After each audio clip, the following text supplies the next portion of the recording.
My ex-wife had an affair with her masseur, then my son was kidnapped. The shocking truths that turned my life upside down. My former wife cheated on me with a masseur and my current wife's child was kidnapped. This is a long story, but I think I need to start from the beginning to give you the full picture. My name is Jake and I thought I had my life together. But recently everything has been turned upside down.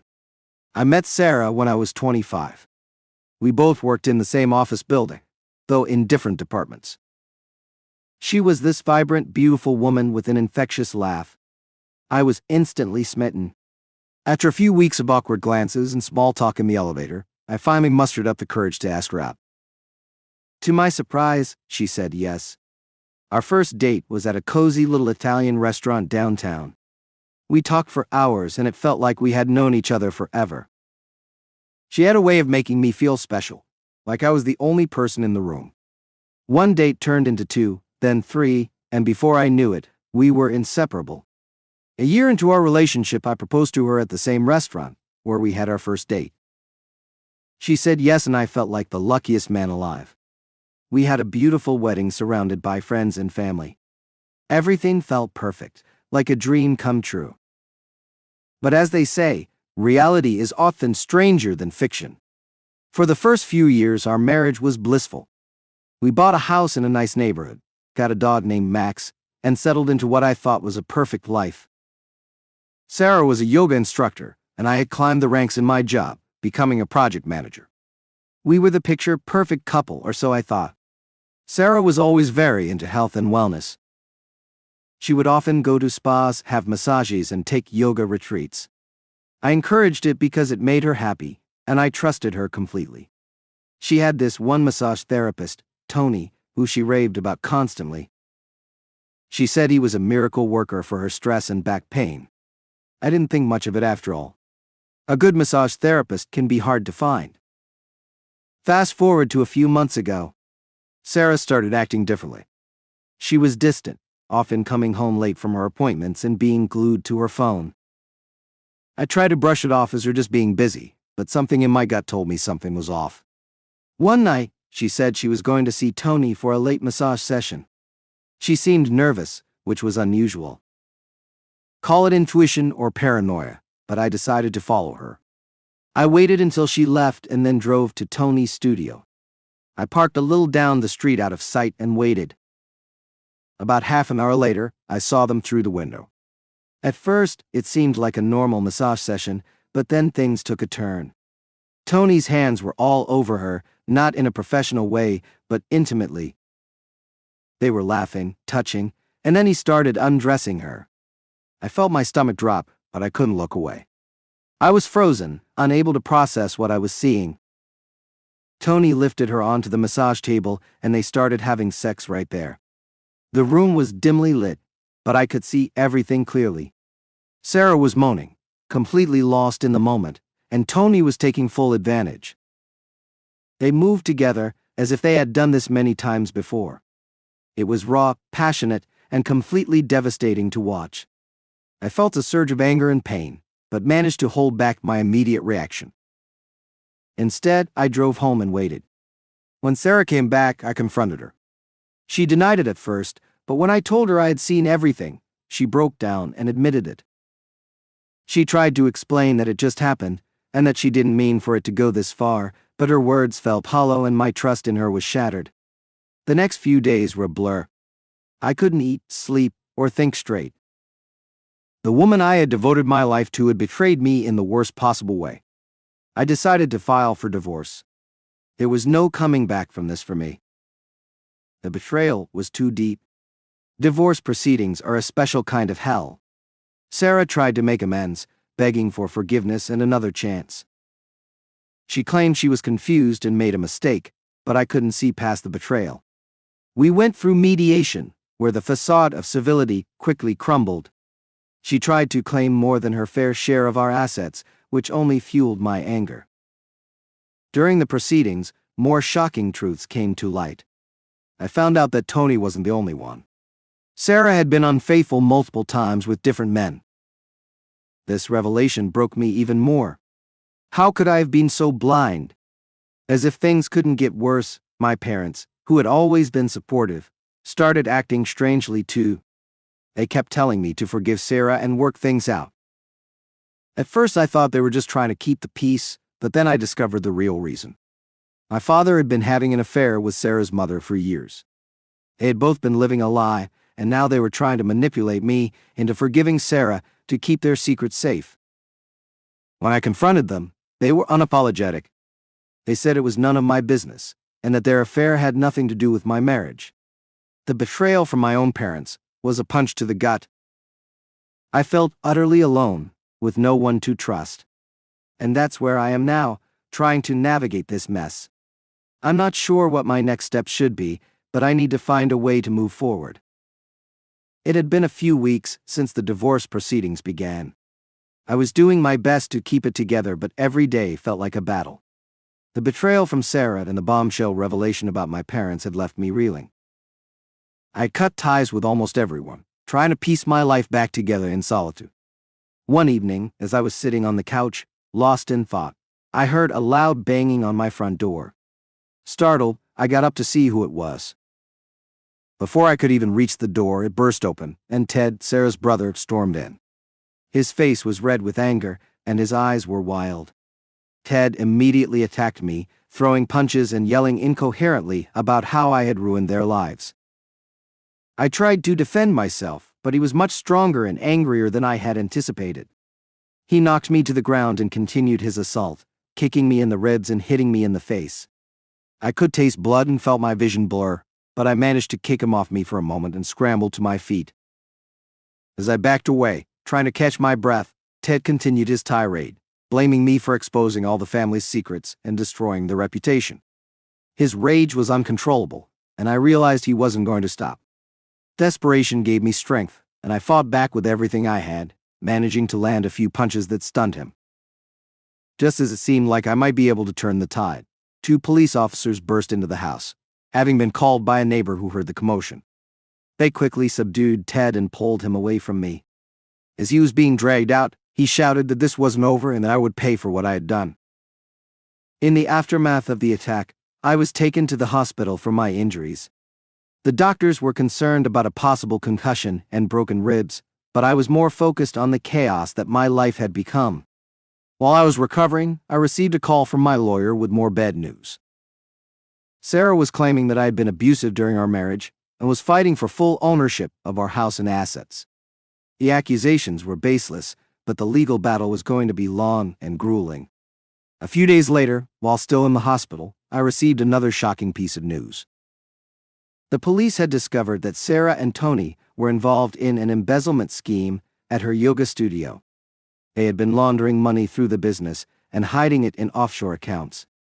The investigation was ongoing, but it looked like they were facing serious jail time. As I tried to process all this information, I got a visit from an old friend, Mark. He had heard about my situation and came to offer support. Mark and I had been close in college, but had drifted apart over the years. Seeing him again was a welcome relief. He filled me in on what had been happening in the outside world, and for a few hours I felt a semblance of normalcy. However, the calm didn't last. One night, as I was getting ready to leave the hospital, a nurse handed me an envelope. Inside was a letter from an anonymous source, warning me that I was still in danger. The letter claimed that Sarah and Tony weren't the only ones involved in the embezzlement scheme. There were others higher up who were worried that I knew too much and would stop at nothing to silence me. I showed the letter to the police, who assured me they would look into it, but I couldn't shake the feeling of impending doom. I decided to take matters into my own hands and started digging into Sarah's business and connections. What I found was more than I could have ever imagined. Sarah's yoga studio was just a front for a larger criminal organization involved in money laundering, drug trafficking, and even human trafficking. I realized that my life was in serious danger, and I couldn't trust anyone. I packed my bags and went into hiding, trying to stay one step ahead of the people who were after me. Mark helped me set up a safe house and provided me with the resources I needed to stay off the grid. As I pieced together the full extent of the criminal network, I documented everything and prepared to go to the authorities. But every day was a struggle, as I had to constantly look over my shoulder and move frequently to avoid being caught. The situation escalated when I found a tracker hidden in my car. Someone knew my movements and was getting closer. I had to abandon the car and move on foot, staying in motels and using cash to avoid detection. The stress and fear were overwhelming, but I knew I couldn't stop until I exposed the truth and cleared my name. And that's where I am now, constantly on the run, trying to navigate this mess. I'm not sure what my next step should be, but I need to find a way to bring down this criminal network and finally get my life back. The days on the run blurred together. Every corner I turned, every shadow I saw, my paranoia grew. My only constant was Mark, who was risking everything to help me. He kept me informed about the ongoing investigation and the developments in Sarah and Tony's case. The authorities were closing in on the larger criminal network, and arrests were being made, but it was a slow and dangerous process. One morning, Mark called with urgent news. Tony had been arrested and was facing multiple charges, including embezzlement, money laundering, and drug trafficking. He had turned on Sarah, providing evidence against her in exchange for a reduced sentence. Sarah was now the primary target of the investigation, and her world was falling apart. With Tony's cooperation, the authorities were able to dismantle significant parts of the criminal organization. Several high-ranking members were arrested, and more charges were being filed daily. Despite the progress, I knew my battle was far from over. I still had to stay hidden and protect myself from those who wanted to silence me. One evening, while staying in yet another rundown motel, I received an unexpected visitor. My Aunt Margaret showed up at my door. She was a bitter woman who had always held a grudge against me for reasons I never fully understood. We had little contact over the years, but now she stood before me, her face twisted with anger and resentment. Without a word, she pushed her way into the room and slammed the door behind her. I could see the hatred in her eyes as she accused me of ruining the family. Margaret had always been close to my parents and blamed me for exposing their secrets and causing a rift in the family. Before I could react, she lunged at me, her fists flying. The initial shock left me momentarily stunned, and she landed several blows before I could defend myself. I tried to fend her off without hurting her, but she was relentless. Her nails clawed at my face, and she screamed obscenities, blaming me for everything that had gone wrong. In the midst of the struggle, Margaret pulled out a small concealed weapon, a taser. She jabbed it into my side, sending a jolt of electricity through my body. I collapsed to the floor, unable to move as she stood over me, her chest heaving with rage. "You deserve to suffer for what you've done," she spat. "You're a disgrace to this family." As I lay there, paralyzed and in pain, she rifled through my belongings, looking for anything she could use to further ruin my life. She found the documents I had been compiling, evidence of the criminal network and Sarah's involvement. With a malicious grin, she stuffed them into her bag and left, leaving me helpless on the floor. It took several minutes for the effects of the taser to wear off enough for me to move. I knew I had to act fast. Margaret now had the evidence I needed to clear my name and expose the criminals. If she handed it over to the wrong people, it would be destroyed and I would be left with nothing. I called Mark and explained the situation. He sprang into action, using his connections to track Margaret's movements. Meanwhile, I gathered what strength I had and set out to find her. It wasn't long before Mark located her at a small, out-of-the-way cafe. I made my way there, my mind racing with plans to retrieve the documents. When I arrived, I spotted Margaret sitting alone at a table, casually sipping coffee, as if she hadn't just assaulted me and stolen crucial evidence. I approached her cautiously, trying to remain unnoticed. As I got closer, I saw an opportunity. Her bag was open, the documents partially visible inside. Taking a deep breath, I made my move. I grabbed the bag and ran, hearing her angry shouts behind me. I didn't stop, weaving through the streets until I was sure I had lost her. Exhausted and battered, I found a secluded spot and checked the contents of the bag. The documents were all there, intact. Relieved but still wary, I contacted Mark. He arranged for a safe place where I could hide until we could hand over the evidence to the authorities. It was a small victory, but I knew the fight was far from over. In the following weeks, the evidence I provided helped the authorities make significant breakthroughs in their investigation. Sarah was arrested and charged with multiple crimes. Her trial was a media spectacle, and the truth about her double life was laid bare for everyone to see. Margaret, realizing the gravity of her actions, tried to flee, but she was caught and charged with assault and obstruction of justice. Her hatred for me had driven her to desperate measures, and now she was facing the consequences. The criminal network continued to unravel, with more arrests being made and more victims being freed. The authorities praised my courage and determination, but I knew it had come at a great personal cost. My life had been shattered, my trust in those closest to me broken. As I slowly began to rebuild, I remained cautious, always looking over my shoulder.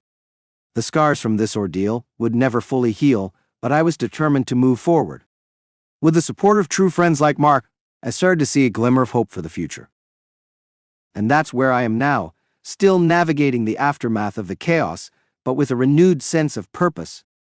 There are still many challenges ahead, but I know I have the strength to face them.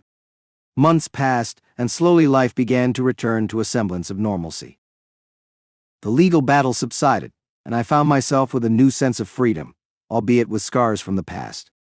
It was during this time that I met Emily. Emily was a breath of fresh air. We met at a mutual friend's party, and from the moment we started talking, I felt an instant connection. She had a warm, genuine smile and a kindness in her eyes that put me at ease.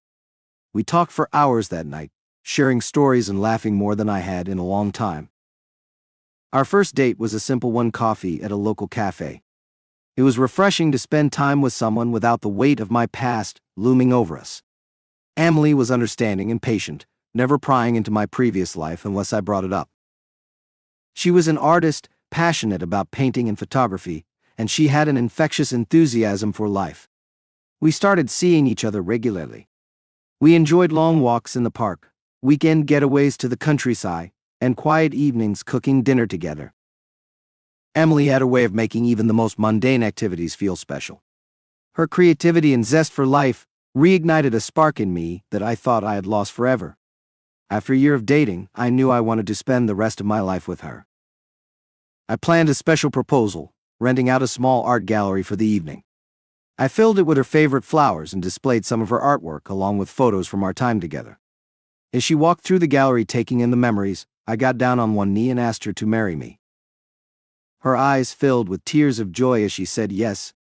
Our wedding was a beautiful, intimate ceremony with close friends and family. We chose a picturesque vineyard as our venue, and the day was filled with love, laughter, and dancing under the stars.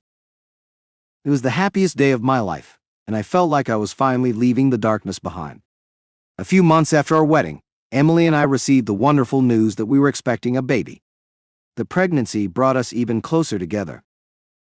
We spent countless hours preparing for the arrival of our little one, from decorating the nursery to attending parenting classes. Emily's excitement was contagious, and I found myself eagerly anticipating the new chapter in our lives. The day our daughter Lily was born was indescribable. Holding her in my arms for the first time, I felt an overwhelming surge of love and protectiveness. Emily and I were over the moon, and our little family felt complete. The first few months were a blur of sleepless nights, diaper changes, and baby giggles. Despite the exhaustion, I cherished every moment. But then, the unthinkable happened. Lily was 3 months old when she was taken from us. It was a sunny Saturday afternoon, and we had taken her to the park for a picnic. The park was bustling with families enjoying the warm weather. We spread out a blanket under a large oak tree, and Emily took out her sketchbook while I played with Lily. At one point, Emily needed to use the restroom, so I stayed behind with Lily. I was distracted for just a moment, answering a text message from Mark, who was checking in on us. When I looked up, Lily was gone. Panic set in immediately.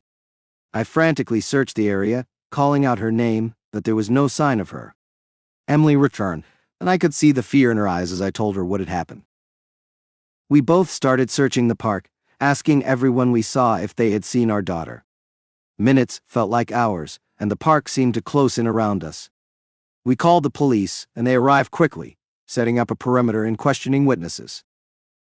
Several people reported seeing a man and a woman near our blanket around the time Lily disappeared.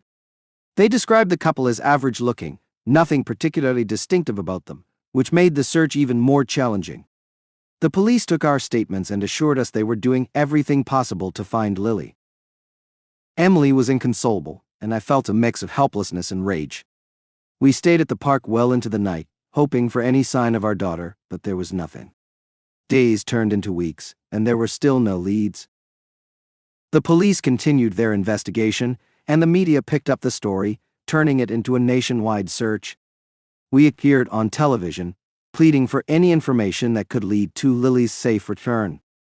One night, as I was going through the security footage from the park for the 100th time, I noticed something I had missed before. In the background of one of the clips, I saw a car parked near the park entrance. The car had a distinctive bumper sticker, a logo for a local animal shelter. I had a gut feeling this could be a clue. I took the footage to the police, and they followed up on the lead. It turned out the car belonged to a couple who had recently adopted a child under suspicious circumstances. The adoption papers were forged, and the couple matched the descriptions given by the witnesses in the park. The police conducted a raid on the couple's home, and to our immense relief, they found Lily. She was unharmed, but the sight of her in that unfamiliar place broke my heart. Emily and I rushed to the police station to be reunited with our daughter. The moment I held her in my arms again, I felt a wave of emotions, relief, joy, and an overwhelming sense of gratitude. The couple was arrested and charged with kidnapping, and the investigation revealed a larger network involved in illegal adoptions. The authorities dismantled the operation, ensuring that no other families would suffer the same ordeal. As we brought Lily home, I realized how precious and fragile life is. The experience had changed us, but it also made us stronger. Emily and I were more determined than ever to protect our family and cherish every moment together. We continued to work with the authorities, providing information to help bring others involved in the illegal adoption ring to justice. The media attention eventually faded, and we were able to focus on rebuilding our lives. Our bond as a family grew even stronger. Emily and I leaned on each other for support, and we made sure Lily was surrounded by love and security. We moved to a new home, far away from the memories of the past, and started fresh. In time, we welcomed another child into our family, a baby boy named Ethan. Watching Lily and Ethan grow up together, I felt a sense of peace I hadn't known before. Despite the trials we had faced, we had come out on the other side stronger and more united.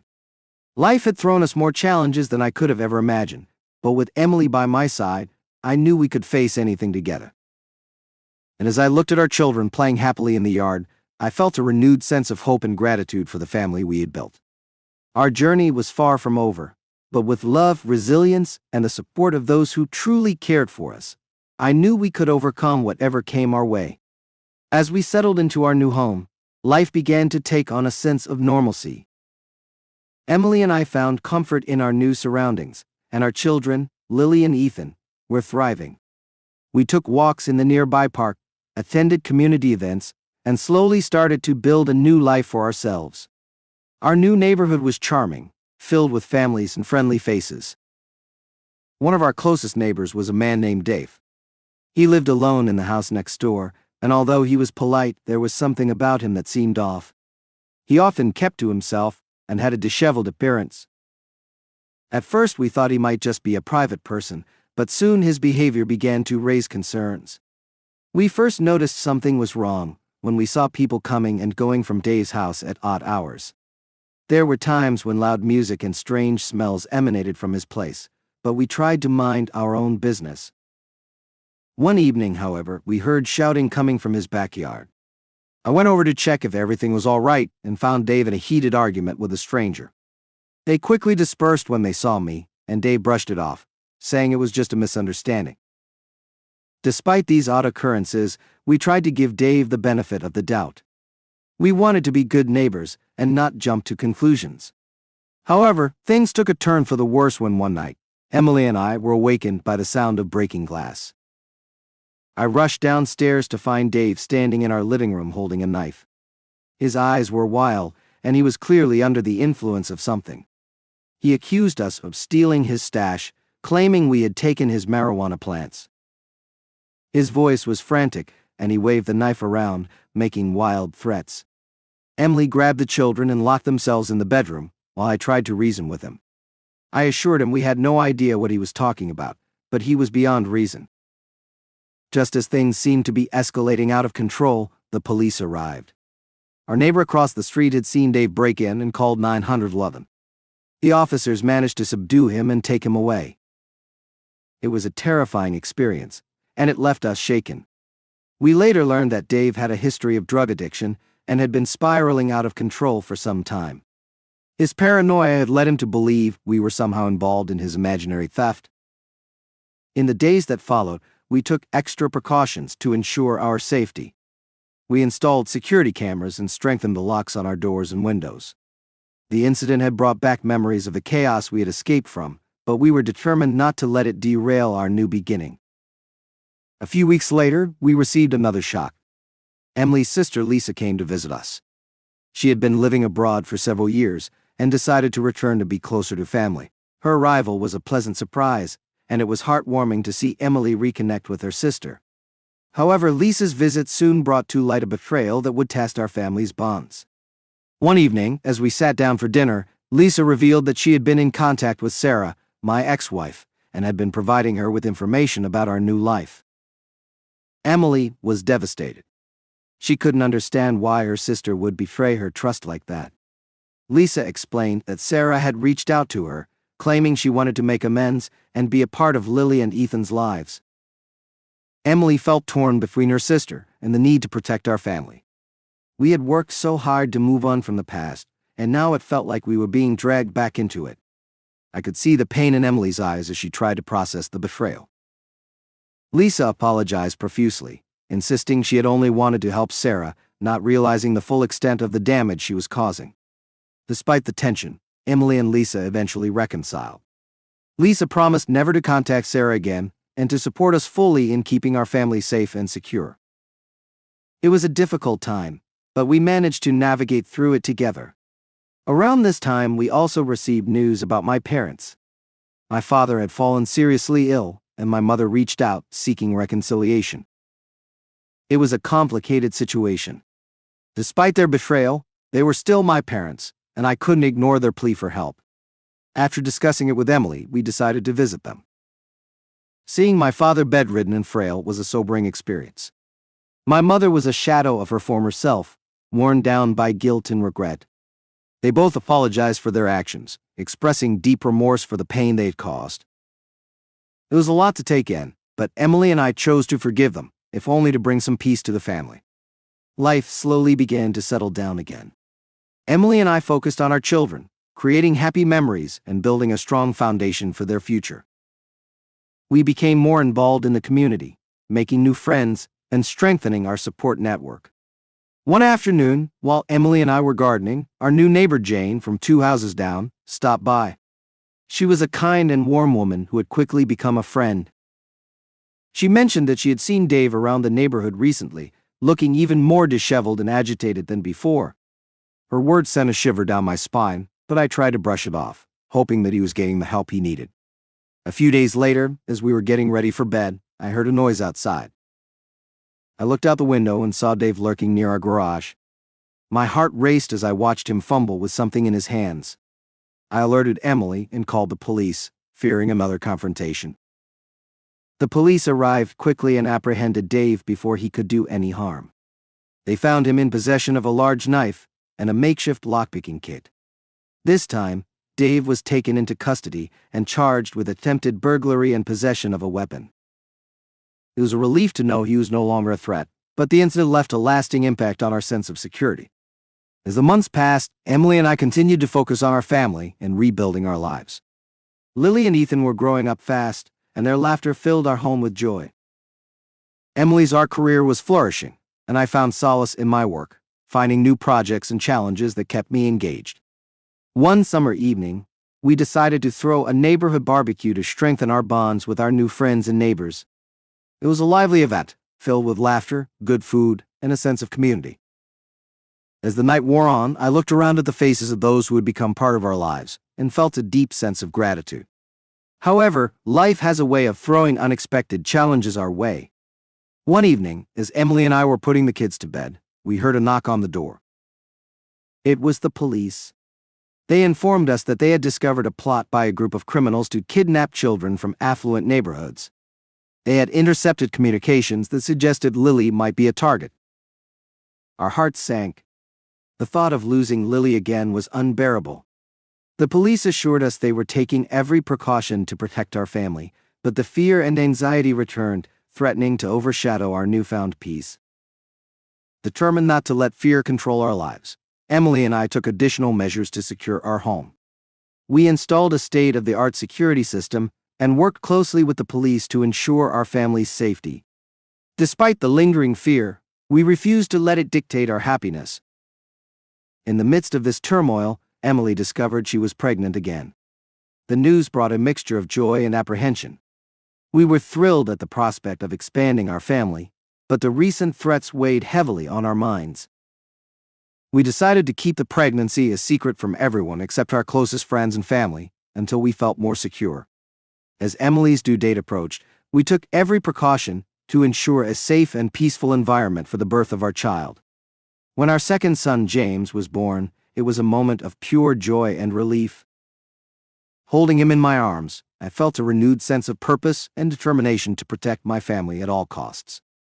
3 months after James' birth, just as we were beginning to settle into a routine, the unthinkable happened. It was a typical weekday afternoon. Emily had taken Lily and Ethan to a playdate, leaving James and me at home. I was working in my office, the baby monitor next to me, when I heard a strange noise from the nursery. Rushing to the nursery, I found the window open and the crib empty. Panic set in as I realized James had been taken. I called Emily, my voice trembling as I told her what had happened. She raced home and we immediately contacted the police. The next few hours were a blur. The police arrived, setting up a perimeter and launching a search.